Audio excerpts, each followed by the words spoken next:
안녕하세요. MC 미오지입니다. 오늘은 여러분께 좀 이상한 질문을 하나 던져볼까 해요.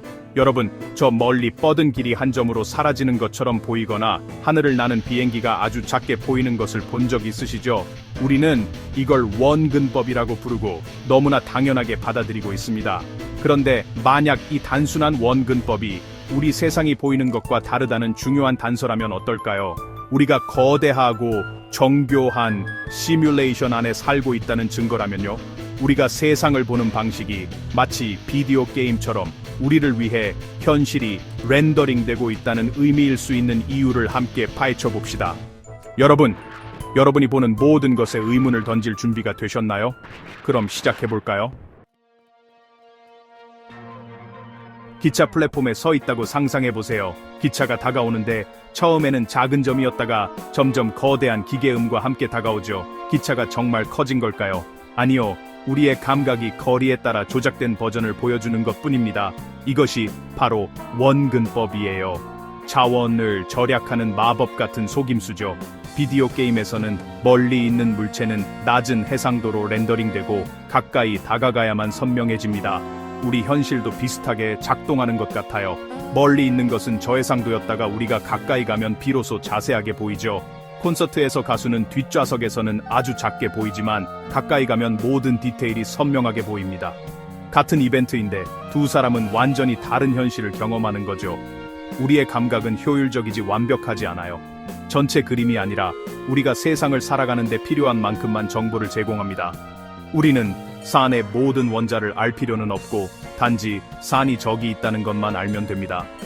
우리의 인식은 현실을 단순화하는 능동적인 필터와 같아요. 마치 컴퓨터가 정보를 처리하는 방식처럼 말이죠. 우리 뇌는 마치 고급 사진 편집기처럼 눈이 보는 것을 끊임없이 보정합니다. 이걸 지각 항등성이라고 해요. 멀어져가는 차가 작아지는 게 아니라는 걸 알죠. 뇌가 거리에 맞춰 조절해주는 겁니다. 달착시도 또 다른 예입니다.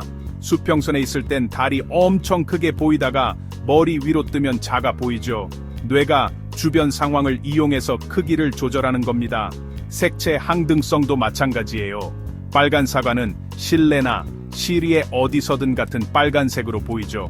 빛의 색깔이 달라져도 말이에요. 우리 감각은 날 것의 진실이 아니라 사용하기 편리한 버전의 현실을 전달합니다. 인식은 직접적인 정보 전달이 아니라 일종의 해석입니다. 우리가 보는 세상은 우리의 마음에 맞춰 특별히 제작된 것이죠.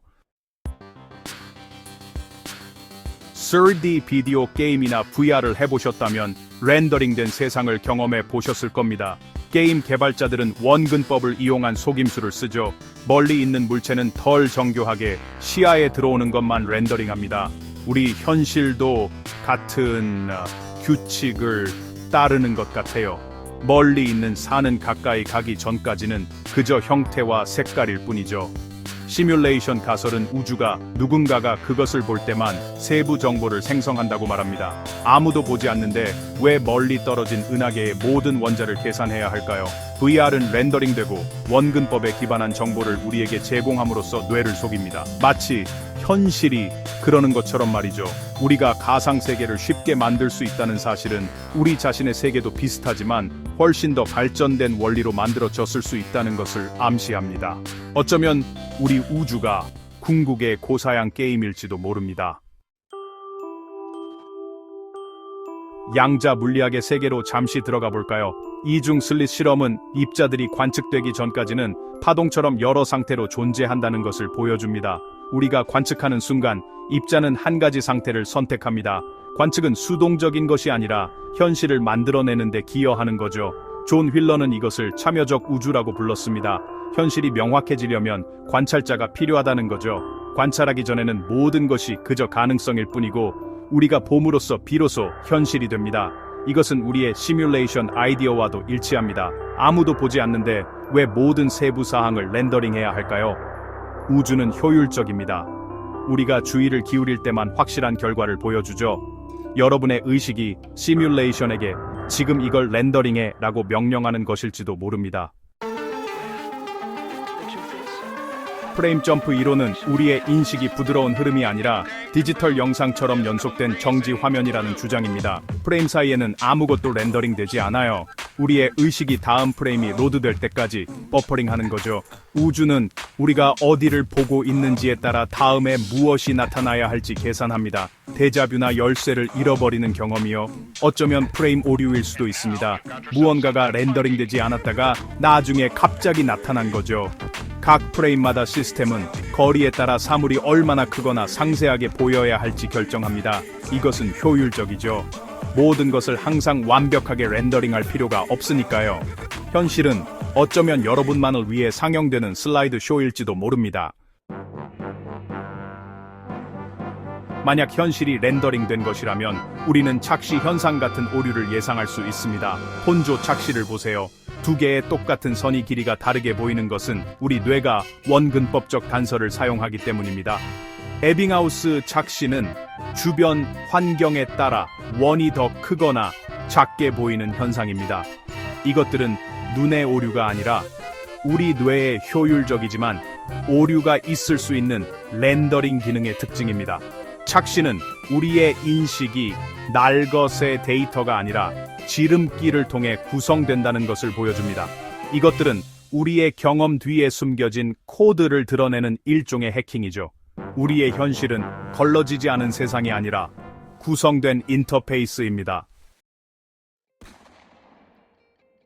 에임스룸은 기발한 착시 현상입니다. 구멍을 통해 보면 평범한 방처럼 보이지만 실제로는 왜곡된 방입니다. 같은 키의 두 사람이 다른 모서리에 서 있기만 해도 크기가 엄청나게 다르게 보이죠. 우리 뇌는 방이 직사각형이라고 고집하기 때문에 대신 사람들을 줄이거나 키웁니다. 이것은 크기에 대한 우리의 인식이 전적으로 맥락에 의존하며 조작될 수 있음을 증명합니다. 우리는 실제로 존재하는 것이 아니라 우리 뇌가 기대하는 것을 봅니다. 에임스룸은 우리의 정신적 렌더링 엔진을 무력화시킵니다. 우리가 이런 착시를 만들 수 있다면 초고도 시스템이 무엇을 할 수 있을지 상상해보세요. 어쩌면 우리 세계 전체가 우주적 규모의 에임스룸일지도 모릅니다. 이 모든 이야기를 듣고 나니 멀리서 작게 보이는 나무로 다시 돌아가 볼까요? 어쩌면 그것은 단순히 시각적인 현상이 아니라 우리 우주의 설계 특징일지도 모릅니다. 우리 세계는 우리의 관점을 위해 렌더링된 시뮬레이션일 수 있습니다.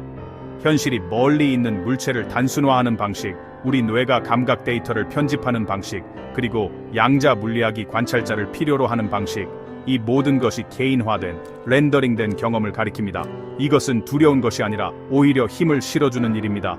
여러분은 여러분 우주의 중심이니까요. 세상은 여러분 주위에서 여러분을 위해 펼쳐집니다. 여러분은 그저 보는 사람이 아니라 주인공이며 현실은 여러분의 관점으로 생성됩니다. 우주에서 가장 위대한 쇼가 지금 이 순간 펼쳐지고 있으며 여러분은 가장 좋은 좌석, 바로 여러분 자신을 가지고 있습니다.